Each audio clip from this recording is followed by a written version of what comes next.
সংবাদ শিরোনামের পক্ষ থেকে আমাদের সকলের সাথে আছে আনিসুজ্জামান নাহিদ। প্রথমে শুনবেন ডিএনপিআর কেবল সংবাদ শিরোনামের শীতের খবর। তো শীত মানে অন্যরকম একটা আমেজ, শীত মানুষের মনকে অনুপ্রাণিত করে। তো শীতে যেমন সুবিধাও আছে তেমন অসুবিধাও আছে। শীতে মধ্যবিত্ত বলেন বা গরিব বলেন তাদের জন্য একটু অসুবিধা, তারা রাস্তায় থাকছে বা বাসায় থাকতে একটু কষ্ট হচ্ছে ঠান্ডার মধ্যে।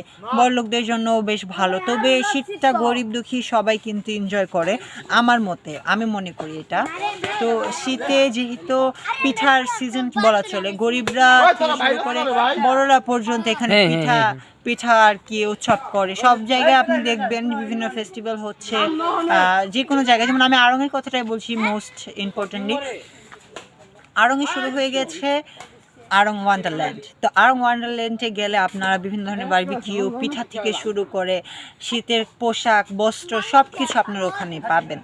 তো এটা ছিল ছোট্ট একটা বিরতি, এখন মূল কথায় আসি। তো এই যে পিঠা উৎসবের কথাটা বললাম, গ্রাম বাংলায় কিন্তু শুরু হয়ে যায় শীতের সিজন থেকে এই পিঠা উৎসব।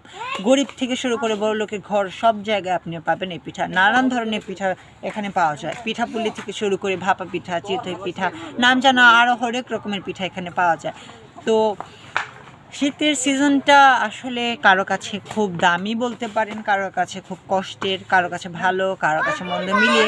তো শীতের সিজনে ছোট বাচ্চা থেকে শুরু করে বড়রা প্রত্যেকে এখানে এনজয় করে। ব্যাডমিন্টন খেলা শুরু হয়ে যায়।